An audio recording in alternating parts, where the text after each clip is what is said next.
إن الحمد لله ونستعينه ونستغفره ونعوذ بالله من شرور أنفسنا ومن سيئات أعمالنا.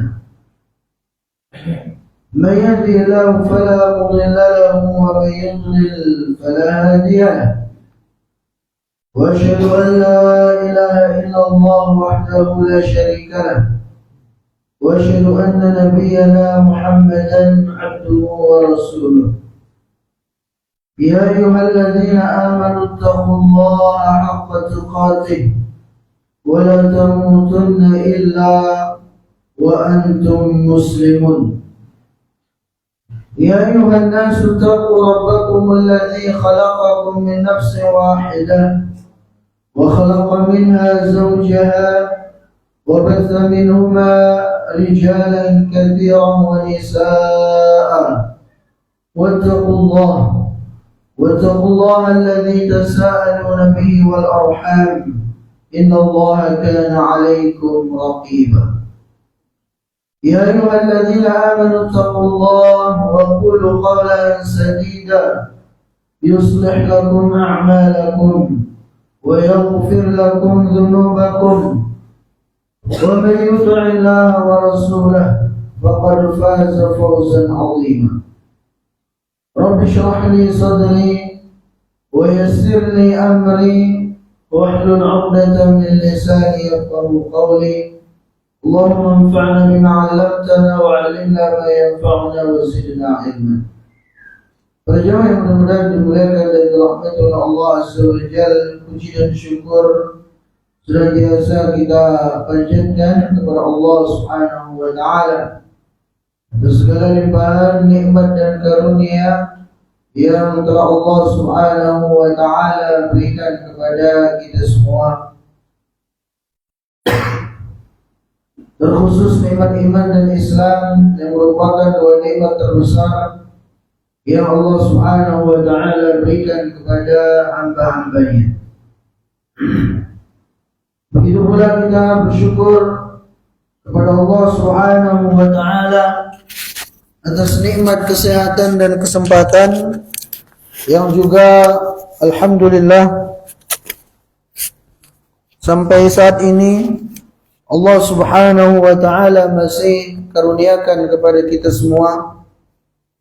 Maka sudah semestinya bagi kita untuk terus berusaha mengisi hari-hari kita, yang mengisi umur yang Allah Subhanahu wa Ta'ala masih berikan kepada kita ini untuk terus memperbanyak amal saleh, untuk terus memperbanyak ketaatan kepadanya. Karena sejatinya memang kita diciptakan oleh Allah Subhanahu wa Ta'ala, tujuannya adalah untuk beribadah, tujuannya adalah untuk mengabdi kepada Allah Subhanahu wa Ta'ala.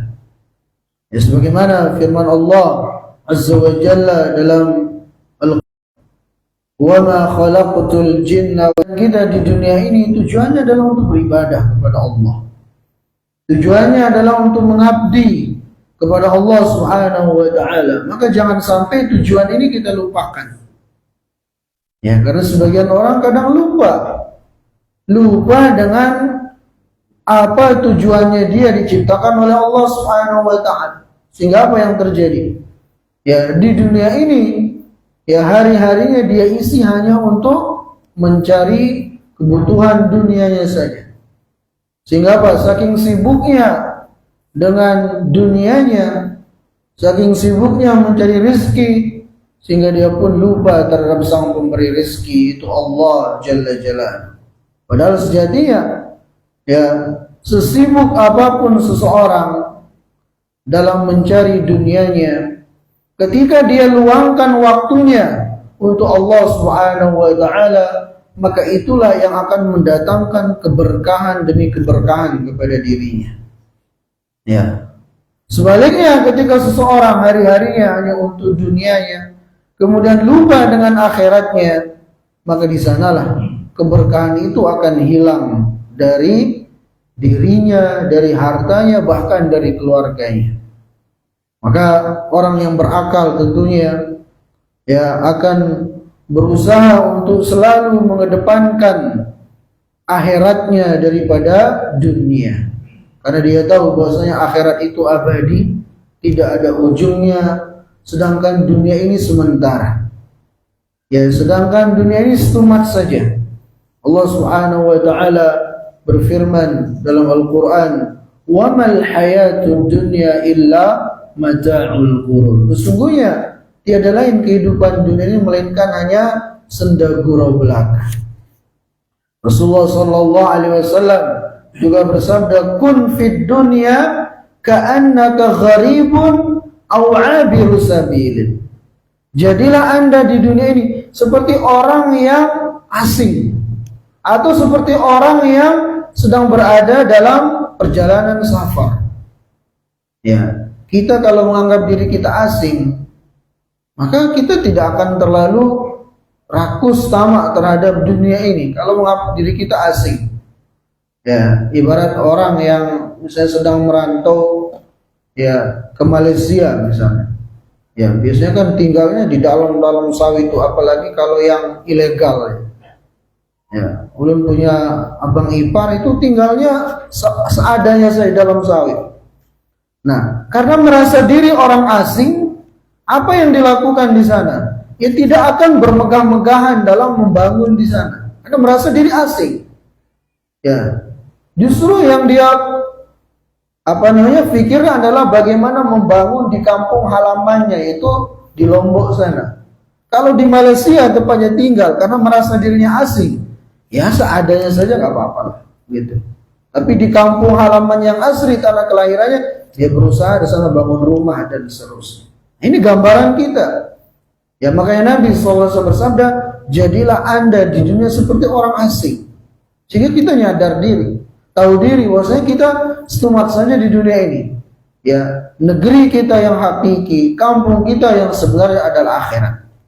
Kalau ini kita sadari, maka kita akan berusaha lebih memakmurkan akhirat kita dibanding dunia kita.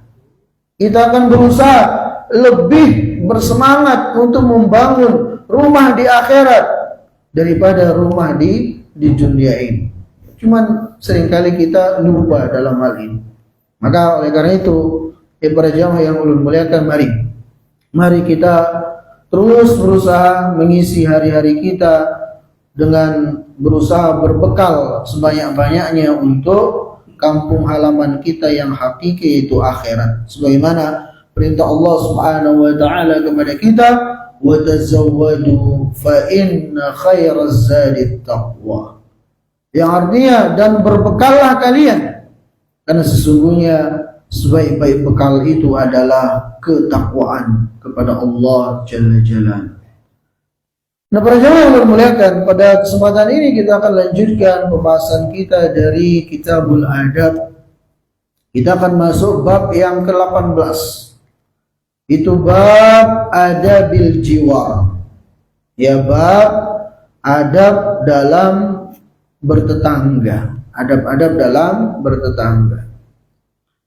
Nah, di sini beliau mengawali bab ini dengan firman Allah Subhanahu wa ta'ala dalam surah An-Nisa ayat 36. Allah berfirman, wa'budullaha wa la tusyriku bi syai'a wa bil walidaini ihsana wa bil qurba wal yatama wal masakin wal jari dzil qurba wal jaril junub.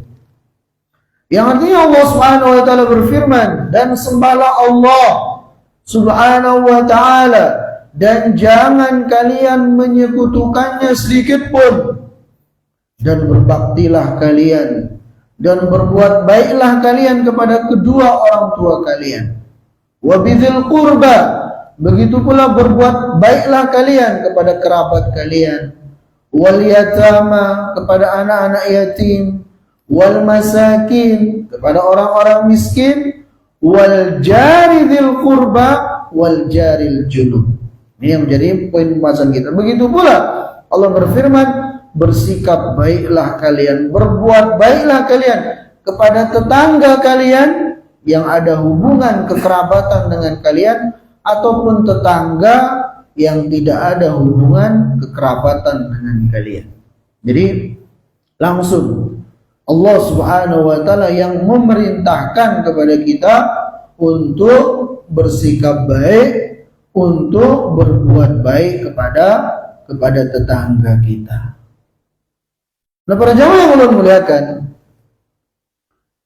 kita langsung pada adab-adab yang disebutkan oleh Syekh dalam kitab ini. Yang pertama, adab yang pertama terhadap tetangga adalah ikramul jar. Itu memuliakan tetangga dan berbuat baik kepadanya. Allah subhanahu fi kitabi bil jar faqala wal jari dzil qurba wal jaril junub, di mana Allah Subhanahu wa taala telah memerintahkan kepada kita. Itu pada ayat yang kita bacakan tadi dalam surah An-Nisa ayat 36. Allah Subhanahu wa taala telah berwasiat kepada kita agar buat baik kepada yang masih ada hubungan kekerabatan dengan kita ataupun tidak. Tetap kita diperintahkan untuk berbuat baik. Ya, bahkan dalam sebuah hadis dari Aisyah radhiyallahu taala anha yang menunjukkan kepada kita betapa kuatnya, betapa agungnya hak tetangga, sehingga wajib bagi kita untuk memuliakan, untuk berbuat baik, untuk bersikap baik kepada mereka. Kata Nabi sallallahu alaihi wasallam, "Ma zala Jibril yusini bil jar hatta dhanantu annahu sayuwarrithu." Kata Nabi sallallahu alaihi wasallam pada tetangga. Jadi Jibril itu terus-menerus mengingatkanku, kata Nabi sallallahu alaihi wasallam, agar berbuat baik kepada tetangga. Sampai-sampai, kata beliau sallallahu alaihi wasallam, sampai-sampai aku mengira tetangga itu nanti akan mendapatkan warisan dari tetangganya. Sebenarnya enggak begitu, tapi saking seringnya Nabi SAW diingatkan agar berbuat baik kepada tetangga, sampai-sampai Nabi mengira seperti itu. Ya, bahwasanya tetangga itu akan mendapatkan warisan dari tetangganya, sampai seperti itu. Ya, menunjukkan kepada kita betapa agungnya hak tetangga ini.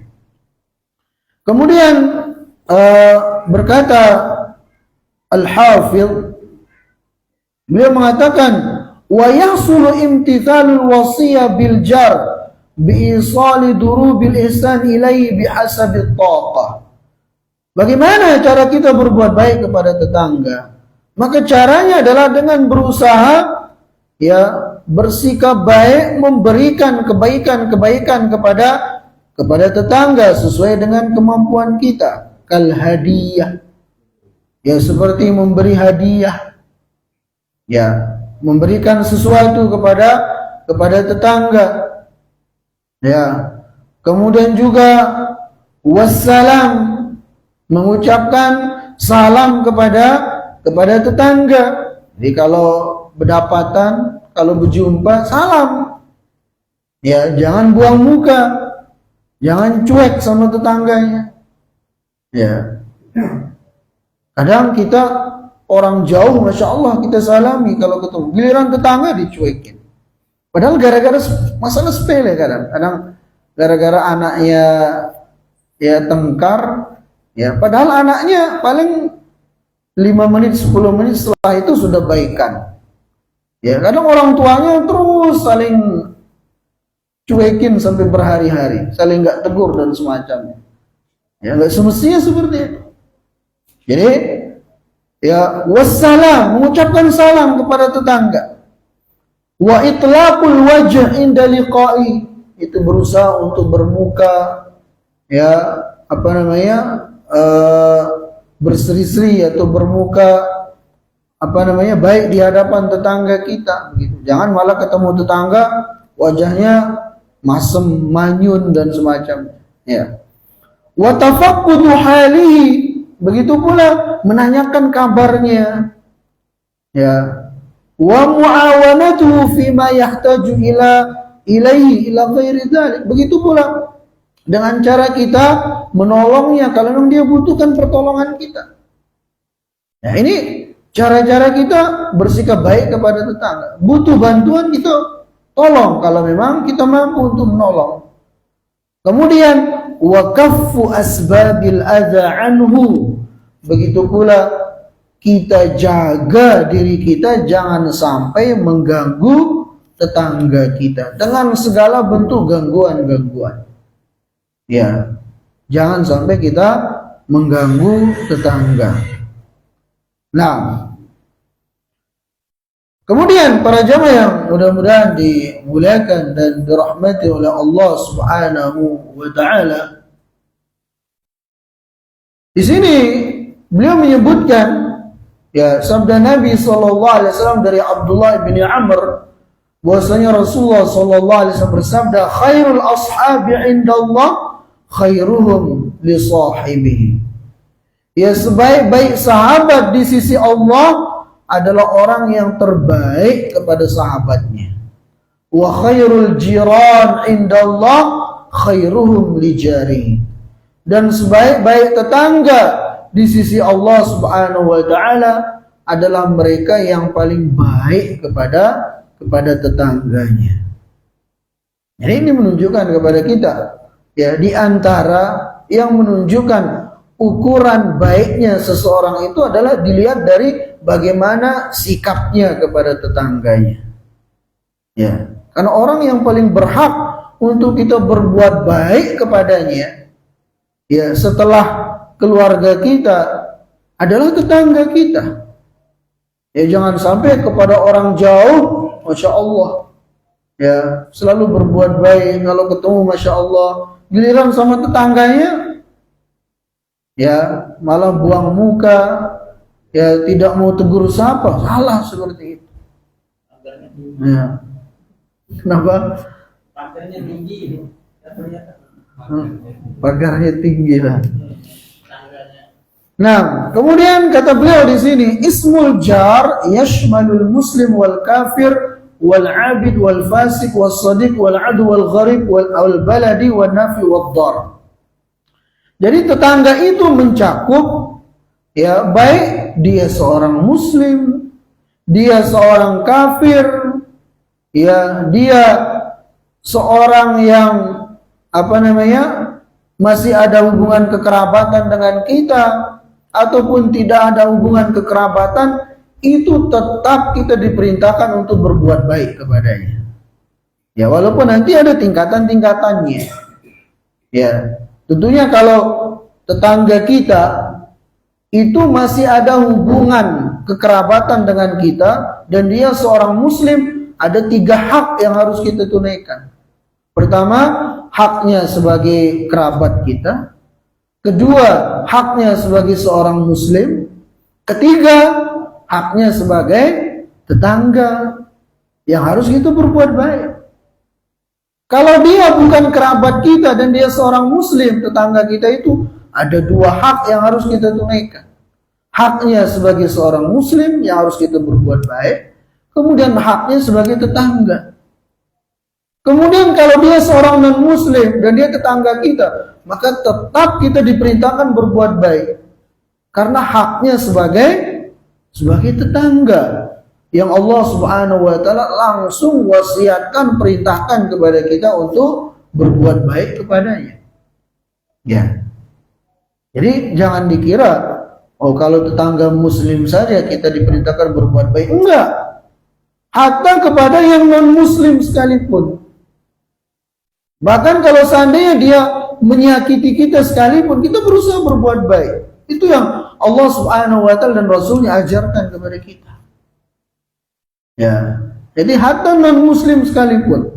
Makanya kita lihat, dan dulu pernah kita bahas hadisnya. Rasulullah SAW punya tetangga seorang Yahudi. Nabi SAW berbuat baik, bersikap baik kepadanya. Bahkan ketika dia sakit, Nabi SAW menjenguknya sambil Nabi dakwahi begitu. Ya, kalau bisa kita dakwahi itu lebih bagus lagi. Kita doakan dia dapat hidayah masuk ke dalam agama Islam. Ya, maka itu yang diperintahkan kepada kita.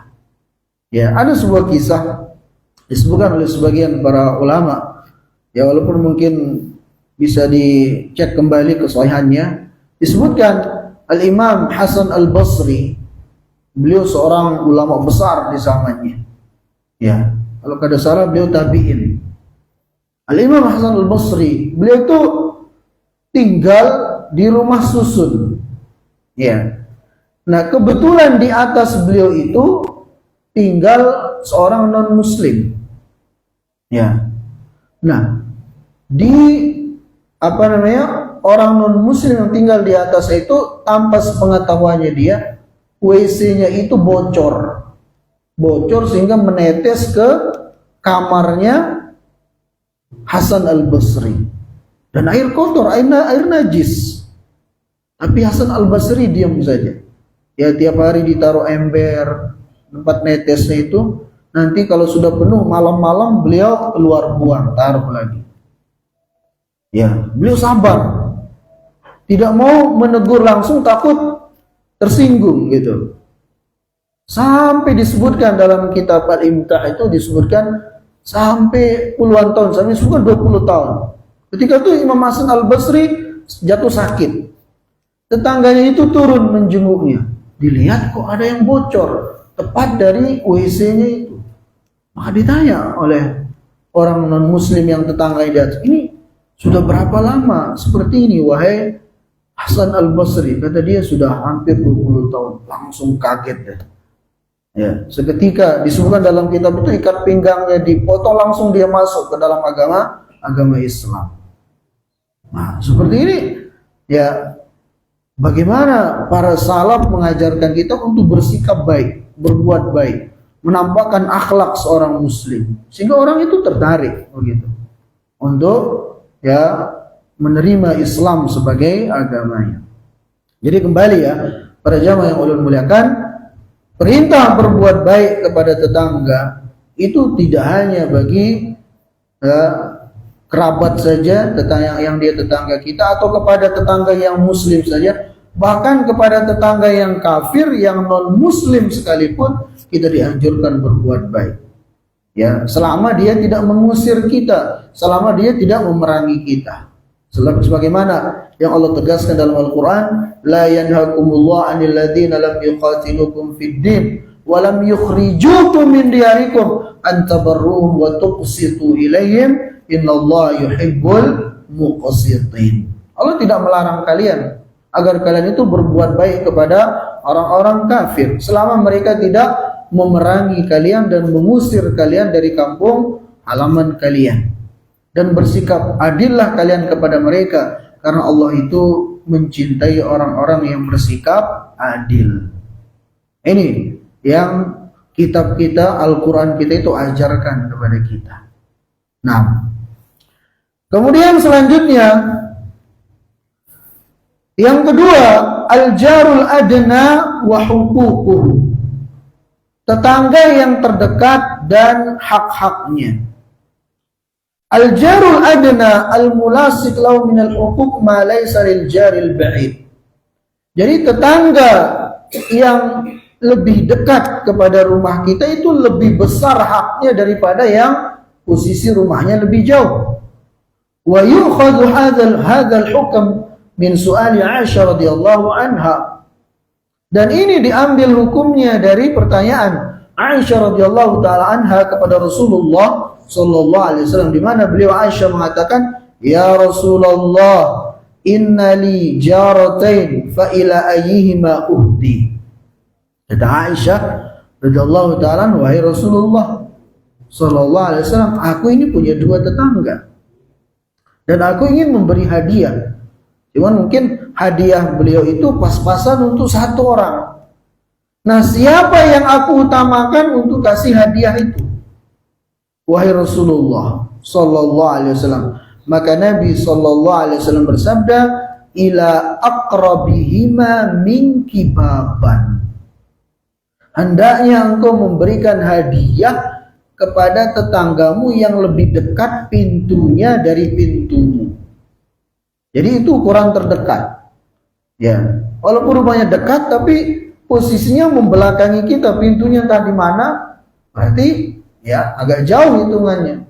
Rumahnya agak renggang sedikit tapi pintunya dekat dengan kita, berarti itu yang kita dahulukan untuk berbuat baik, untuk memberikan hadiah, untuk berbagi makanan dan seterusnya. Ya, ini diperintahkan.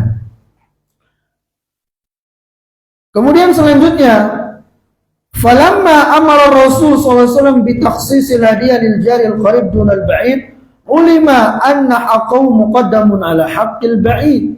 Kata beliau, ketika Nabi sallallahu alaihi wasallam memerintahkan untuk memberikan hadiah kepada yang pintunya lebih dekat, ini menunjukkan kepada kita bahwasanya hak tetangga yang pintunya lebih dekat dengan kita itu lebih besar daripada tetangga yang lebih jauh. Wa minal hikam fi dzalik, apa hikmah dari hal itu? Annal aqrab yara ma yadkhul baita jari min hadiah wa ghairiha fayatashawwafu laha bi khilafil ab'ad. Di antara hikmahnya sekarang, kalau misalnya kita cuma punya satu hadiah, punya dua tetangga, kalau yang kita kasih pintunya yang lebih jauh, nanti dilihat sama yang pintunya lebih dekat, pasti dia akan merasa, kok kita dilewatin, ya. Yang jauh dikasih, kita yang depan matanya, dekat pintunya nggak dikasih, nah, kan? Ya, ini diantara hikmahnya. Begitu pula kata beliau, wa innal aqrab asra'u ijabatan lima yaqau li jari. Kenapa lebih didahulukan yang lebih dekat pintunya, lebih besar haknya? Karena kalau terjadi apa-apa kepada kita, biasanya yang paling cepat menolong itu adalah yang paling dekat pintunya dengan kita. Begitu, makanya Rasulullah Sallallahu Alaihi Wasallam memerintahkan kita untuk mendahulukan mana yang lebih dekat pintunya dari kita. Ini antara hikmahnya begitu. Nah, kemudian yang ketiga, tahrimu adzal jar, haramnya mengganggu tetangga. La yahillu li mu'minin an yu'ziya jarahu bi syatta anwa'il adha. Bahwasanya tidak halal atau dengan kata lain haram bagi seorang mukmin untuk menyakiti tetangganya dengan bentuk atau cara apapun, haram hukumnya. Wa fi hadits Abi Hurairah radhiyallahu anhu nahyun wa taghlidun ala man adha jarahu. Di mana dalam hadis Abu Hurairah disebutkan bahwasanya Rasulullah SAW melarang dengan keras bagi orang-orang yang mengganggu tetangganya. Faqad qarana Rasulullah SAW bainal iman billah wal yaumil akhir wa baina adhiyatil jar. Di mana Allah Subhanahu wa taala menggandengkan antara seorang yang beriman dengan Allah dan hari akhir dengan larangan mengganggu tetangga, di mana Nabi SAW bersabda, "Man kana yu'minu billahi wal yaumil akhir fala yu'zi jarahu." Yang artinya barang siapa yang mengaku beriman kepada Allah Subhanahu wa taala dan hari akhir, maka jangan dia mengganggu tetangganya. Ini kan digandengkan.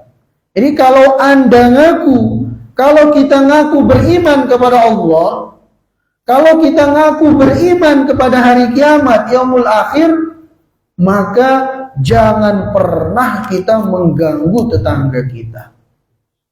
Pemahaman sebaliknya, kalau ada orang masih mengganggu tetangganya, kemudian dia ngaku beriman kepada Allah, berarti keimanannya itu belum sempurna gitu.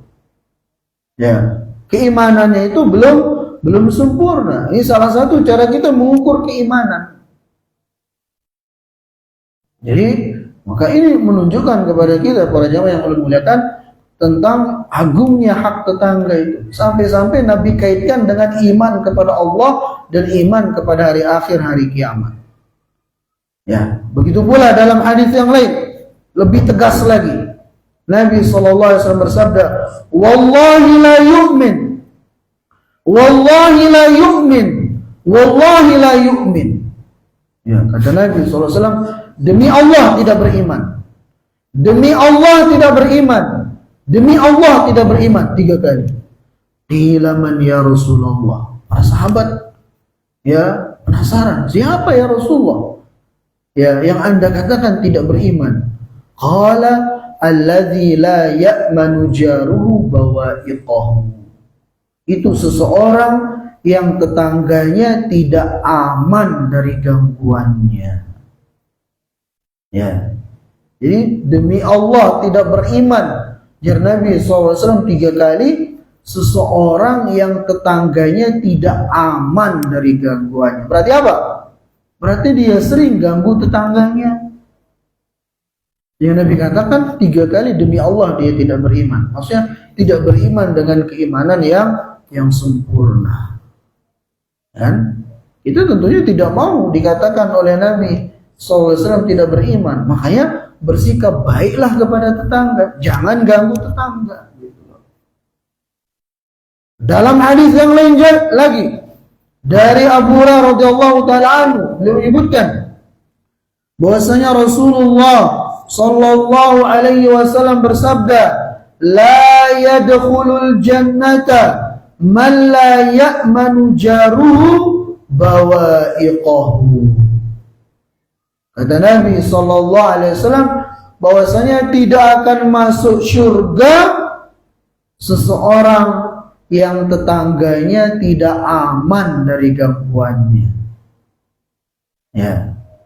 Ulun ulangi, kata Nabi sallallahu alaihi wasallam dalam hadis yang sahih riwayat Imam Muslim, Bukhari dan Muslim, tidak akan masuk surga seseorang yang tetangganya tidak aman dari gangguannya. Ya, padahal kan seorang muslim itu sifat dasarnya adalah menahan diri dari mengganggu orang lain. Ya, baik orang jauh di luar sana, apalagi tetangganya. Rasulullah SAW bersabda, "Al-muslimu man salimal muslimuna min lisanihi wa yadihi." Ini seorang muslim itu adalah seseorang yang saudaranya itu selamat dari gangguan lisan dan tangannya. Itu muslim yang sejati. Ya, tidak mengganggu orang baik dengan lisannya ataupun dengan tangannya. Begitu pula dalam hadis yang lain dikatakan, al-mu'minu man aminahun nas. Seorang mukmin yang sejati adalah seseorang yang saudaranya merasa aman ya dengan dia. Itu mukmin yang sejati. Jadi kalau orang ketemu kita merasa takut dari gangguan kita, ya takut dari kemudorotan yang kita timpakan kepada dia, nah itu berarti menunjukkan kita ini belum benar imannya, belum benar keislamannya. Ya, kalau orang masih takut dengan kita, kenapa? Karena kita sering ganggu. Ya, maka hati-hati kita. Bahkan dalam sebuah riwayat disebutkan, ya, jadi ada seorang wanita ditanya kepada Nabi SAW, ada seorang wanita yang dia rajin sholat malam, rajin puasa sunnah. Apakah dia, namun dia suka ganggu tetangganya. Ya, bagaimana hukumnya wanita itu? Kata seorang bertanya kepada Nabi SAW. Maka Nabi SAW bersabda, "Hiya finnar." Ya, dia berada dalam neraka. Sampai seperti itu. Ya, makanya kita selain memperbagus hubungan kita dengan Allah Azza wa Jalla, itu dengan cara kita mentauhidkannya, ya, bertakwa kepada Allah Azza wa Jalla, melaksanakan perintah-perintahnya, menjauhi larangan-larangannya. Begitu pula jaga hubungan kita dengan sesama manusia, khususnya tetangga kita.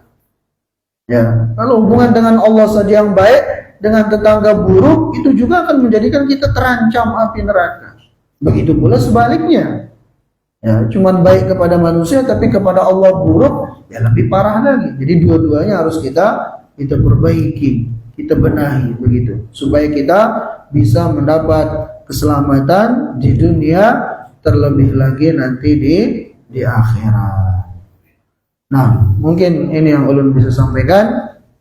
Ya, dari adab-adab terhadap tetangga ini. Insyaallah pada pekan yang akan datang kita akan masuk pada bab berikutnya, itu bab adabi al-atas wa tatha'ub. Insyaallah taala.